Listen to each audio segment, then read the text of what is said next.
Let's talk about getting prepared to go in and do some recording, because did you all, the three of you, were in the band doing some recording together with him? I know of 3 sessions we all did together. Yeah. And we'd rehearse some, you know.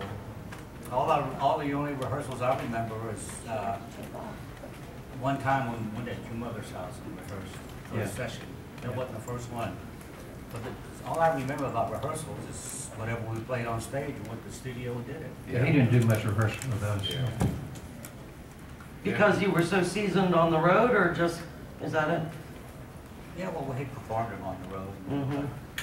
Go Rush and what else did we do? Well, if he had a new number, that you'd rehearse that with him on the bus or right on the road, and you'd be ready for the time session got there, you know. While I was with him, we did 3 sessions. We did August of '67. That was with Byron Burline playing fiddle. And we did Sally Good and Virginia Darling and Gold Rush. That session. Then again in November of '67, and we used 2 fiddles. That was Benny Williams and Vassar Clemens. And we did Train 45, Kentucky Mandolin, and Is the Blue Moon Still Shining. And then November of '68, Kenny Baker was with us and played the fiddle. And we did I Want to Go With You, Crossing the Cumberlands, and all the time. This is our walking dictionary. He knows everything he did, every show that he did. I wrote it down. Well, I was pretty surprised Roland could pinpoint the date that you first played with them. Did you look that up before you came, or you? No, I've always remembered it. So when you went to do a job, did you have the same set every show, or did he make up new sets, or how? What was that on the fly when you got on stage, or? Best I remember, we'd know what the opening song was going to be. After that, you're on your own. Every man for himself.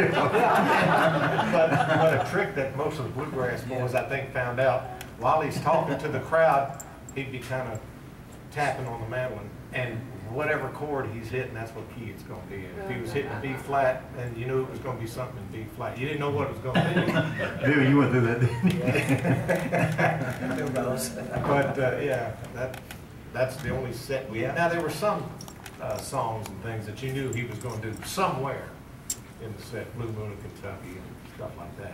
You knew he was going to do that somewhere. Just didn't know where or when. How about if we bring Bill Keith up here and take this microphone? Come on up here, Bill. I'll be up tomorrow, Katy. Oh, well, people will miss you tomorrow, maybe. All right. We will be doing this tomorrow. It'll be another set of Bluegrass boys and different moderators, so be sure you come back and have your coffee and breakfast here with Bill Monroe on this stage. So, what was it that made you move on? Did he nudge you out of the nest, or did you a better job offer come, or? Well, how it happened with me is I used to go up and watch Lester Flatt and those Scruggs tape their Martha White shows at WSM Studios, and I knew Lester was there before anyone. And one morning I went up there.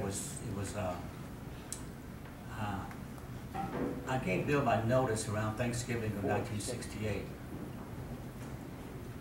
and I said, you know, I'll stick around till you get someone, another guitar player. Anyway, and I went to Lester and said, told him that I turned in my notice to Bill, and that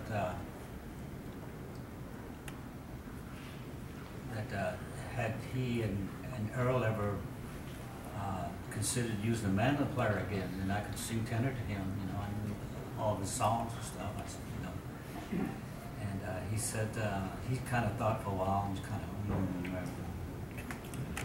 And here's what he told me, and this is the truth. He says, well, this was '68. He says, come the first of the year, he says, there are going to be a lot of changes made with this band. He says, I might call on you. So I, stayed around and watched the taping and stuff like that, and went on home. And didn't hear any more. Didn't think much about it, about, well, that's not going to happen, And so, anyways, I ended up going to, come January, I ended up going to Europe. This when we went to Italy. We went to Italy and Germany, yeah. And we went to Tex Logan's house and parked the bus there. I think we spent a night. They took us to the airport, right? I think I've got it right.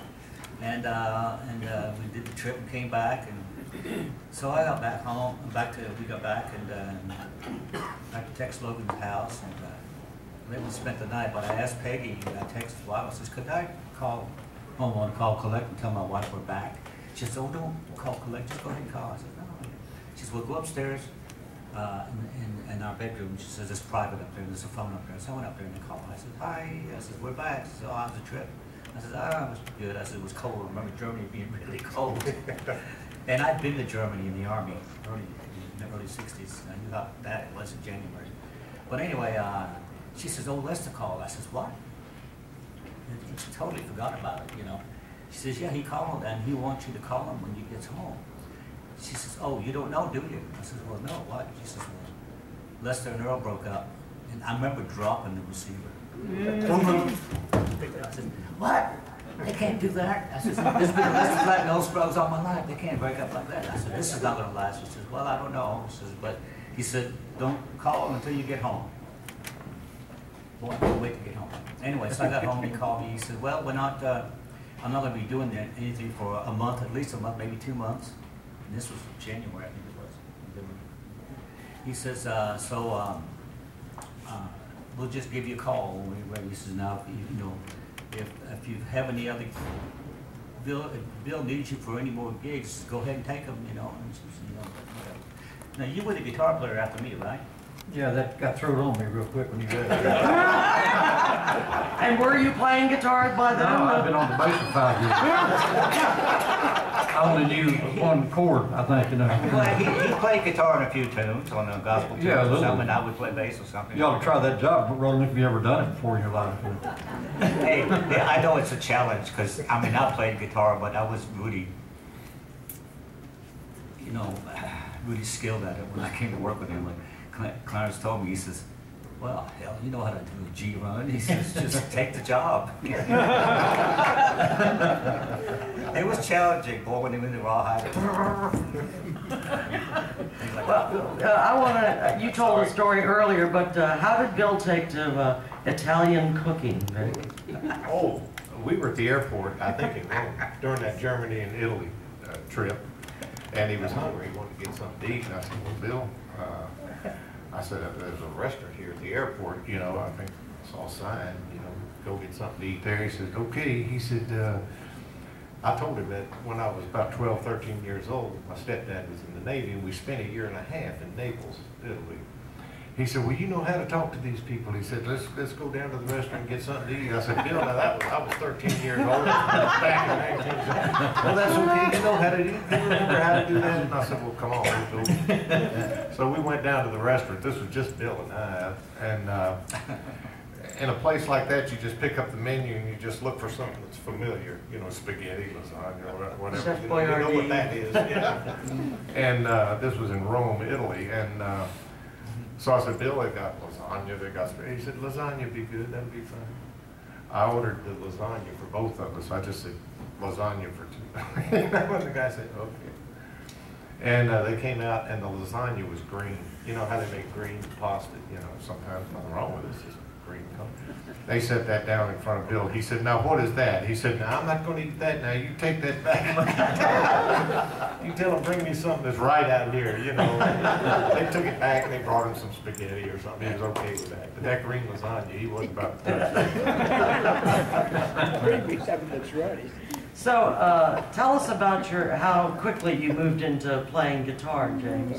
Well, like I said. Did you have to practice? Did somebody take pity on you in the band and take you aside or help you out? There was no thing like that. Nobody showed pity to anything. But I started learning. I got on that guitar as soon as I could, you know, because Roland was going to go with flat. And then Vic left, so I mean, all my buddies was gone. And so, but I got on it pretty quick. I'd heard it most of my life, you know, but it's not like Roland said, doing rawhide or knuckle pin. You got to put those runs in there exactly like they're supposed to be, you know. And but I came on with it pretty quick, I think. Del McCurry told me one time that Bill Monroe never told anyone how to sing or how to play. He'd just say, no, that's not right. But he would never say what was right. He'd leave it that to figure it out. Was that your experience? That he? Well, after Byron left, we had Benny Williams on the fiddle. And I don't know what it was about it, but it seemed like when Benny would come in to take a break, a solo on a song, it was like a little delayed or something, you know. And I guess I was listening too much to him anyway, so I always have a hard time, I felt like I wasn't with the band all the time.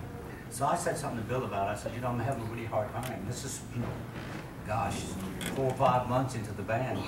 So I'm really having a hard time with the rhythm. I said, it seems to me like sometimes I'm off or something is off. He says, I can hear that.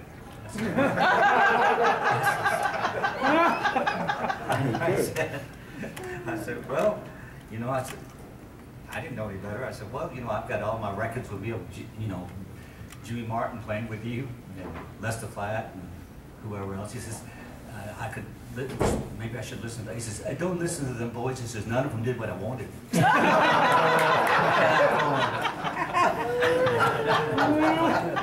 And he just kind of went like this. I tell you what you do. He says, you listen to my mandolin, and you listen to me sing, and you play with that. I thought it was. Anyway, so I started, just listening to him, not listening to him. You know what I found out?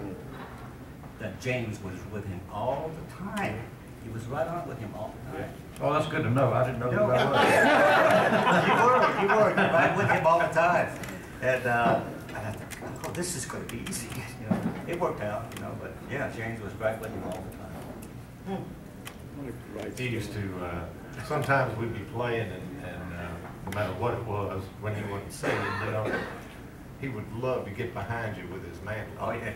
And he'd start hitting syncopated licks, and you'd look around and he'd be smiling at you. You'd want to see if he could pull you off the beat. And when you stayed on the beat, he'd smile at you, just move on to somebody else.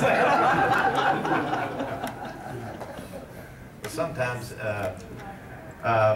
he never told me what to play or how to play. Now, sometimes he'd hear something and he'd say, I think that note would be better if you got it up here, or something like that, some little.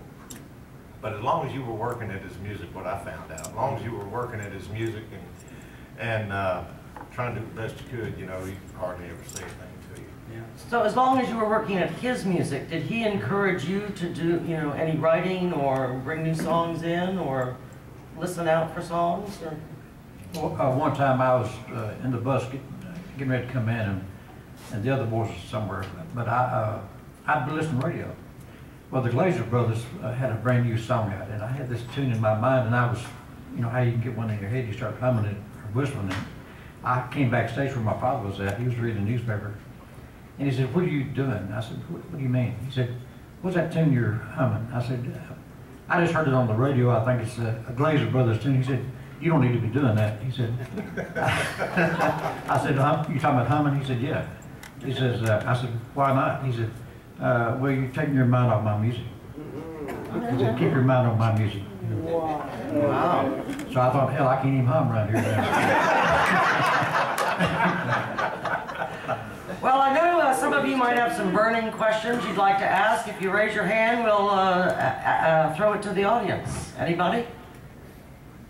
Yes, ma'am. Stand up, please. Tell us who you are. Me? Oh, Yeah. okay. Renee Redmond, and from Whitebird, Idaho. And the question I have is, why would you decide to leave the band after like just a year, or say you only played with them a year or two? What made you decide to leave the band? You were just tired of the same group and you wanted different, or like with you probably because you wanted to play mandolin rather than guitar? Well, I wanted to play mandolin again. Yeah. And, Hey, can you repeat the question? The question was, why would you leave the band after only a year? And she thought that Roland might have left because he wanted to play mandolin again. yeah, pretty much, yeah.